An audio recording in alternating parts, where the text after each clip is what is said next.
La scène se déroule toujours entre midi et 2, dans un cabinet dentaire de groupe où nos deux assistantes ont décidé d'arrêter de faire n'importe quoi. Eva promet d'être sage, et en contrepartie, Agnès accepte d'initier sa copine au fonctionnement de son logiciel avec des partout. Arrête de me crier dessus.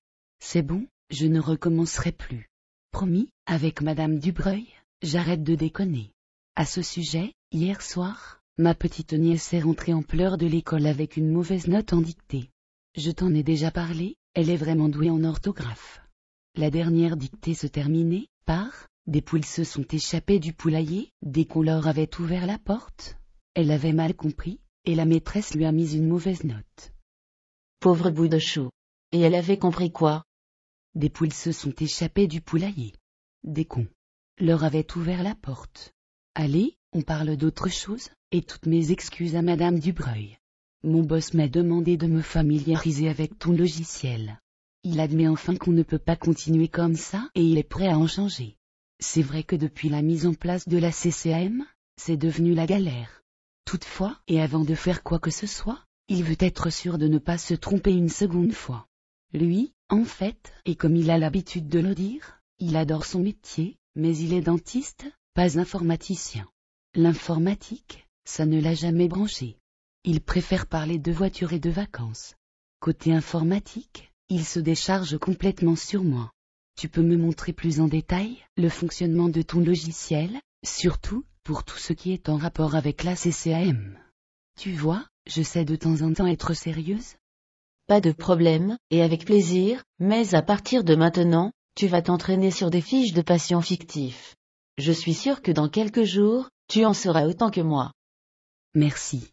Si ça ne t'ennuie pas, tu me guides simplement. C'est moi qui manipule. Comme ça, j'en prendrai beaucoup plus vite l'habitude. Pas de problème. Vas-y. Tu vas tout d'abord créer une fiche pour un patient qu'on va appeler Paul Duret. Pourquoi Paul Duret? Et pourquoi pas? En fait, Paul Duret a été mon premier béguin quand j'étais au lycée. Il y a déjà bien longtemps. Ok pour Paul Duret. Je suppose que je dois cliquer sur le bouton « Création d'une fiche ». C'est ça. Tu vas simplement saisir ici son nom, son prénom et sa date de naissance. Ce sont les 3 éléments indispensables pour créer une nouvelle fiche.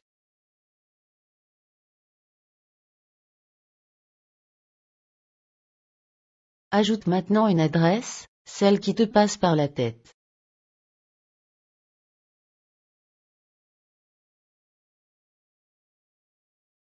Sers-toi pour cela du menu déroulant pour le code postal et la ville. Pour finir, saisis un numéro de portable.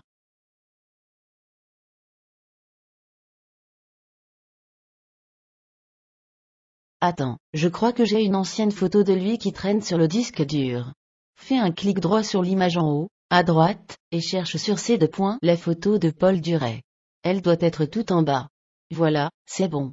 Normalement, c'est beaucoup plus pratique en se servant de la carte vitale du patient. Pars maintenant dans la saisie des actes, le bouton en haut, à droite.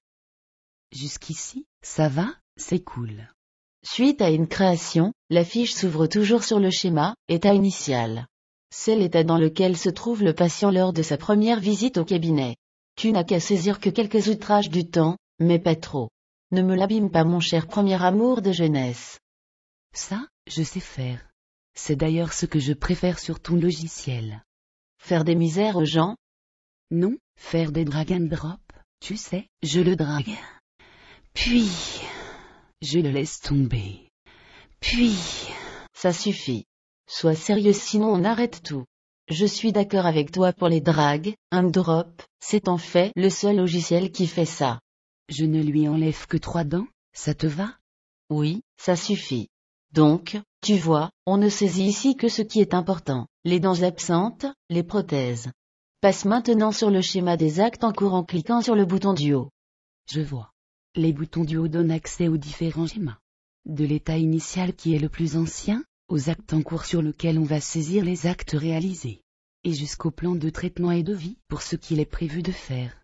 C'est à peu près comme ça sur notre vieux logiciel. C'est ça. Tu comprends vite, c'est bien. Tu as simplement oublié le schéma des actes antérieurs sur lequel le logiciel basculera automatiquement les actes en cours, suite à la réalisation d'une feuille de sécurité sociale papier ou électronique. Tu vois en bas, le logiciel indique que tu es en CCAM, en procédure papier puisque nous n'avons pas utilisé la carte vitale du patient pour ouvrir sa fiche. Et enfin que le patient n'a pas de tiers payant. Tu peux, si tu veux, basculer en NGAP en cliquant simplement sur le bouton à bascule CCAM NGAP. Fais-le et saisis 2 ou 3 actes. Une biopulpectomie sur la 27. Une radio. Et un composite de face.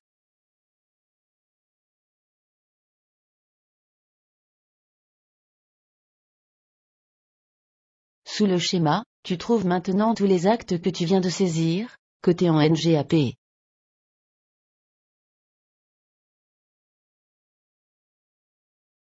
Repasse maintenant en CCAM, et fais la même chose sur la 25, mais cette fois-ci en prenant ton temps, afin que je t'explique ce qui se passe.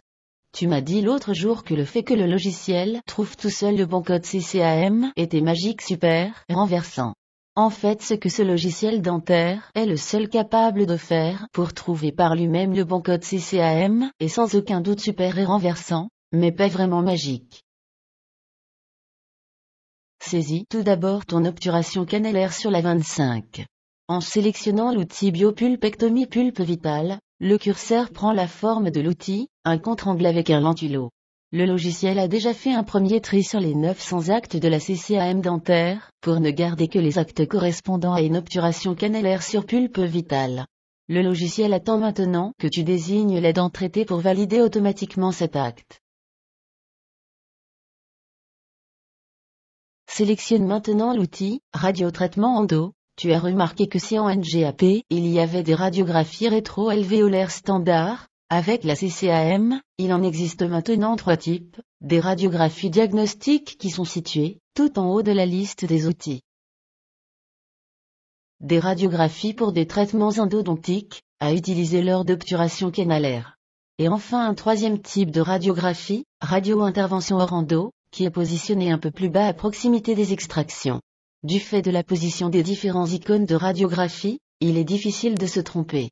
Pour les radiographies prises lors d'un traitement d'endodontie, il y a 2 cas possibles.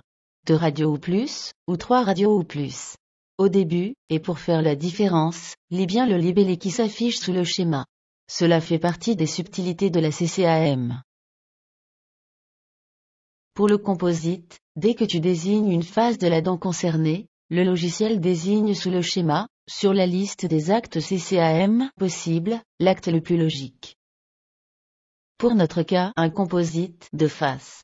En validant, cet acte CCAM sera porté à la suite des actes déjà saisis.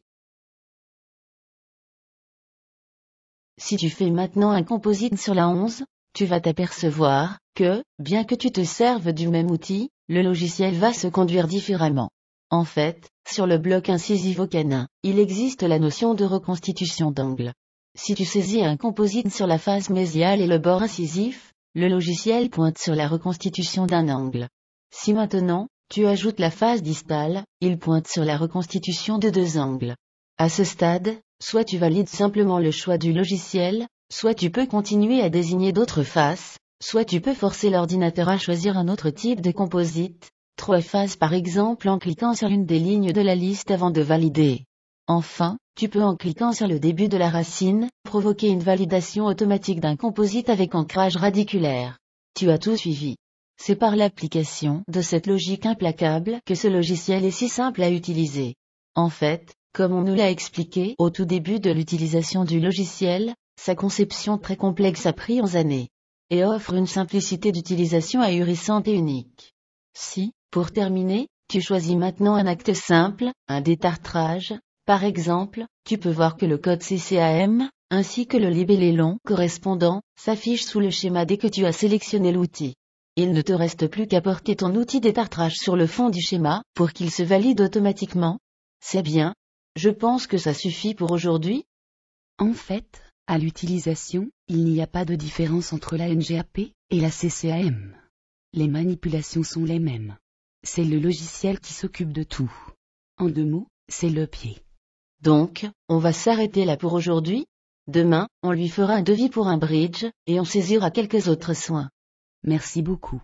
Pour renvoyer la fiche en mémoire, je clique sur le bouton du bas avec la porte. Oui, c'est ça. Allez, le premier patient va bientôt arriver. On continue demain.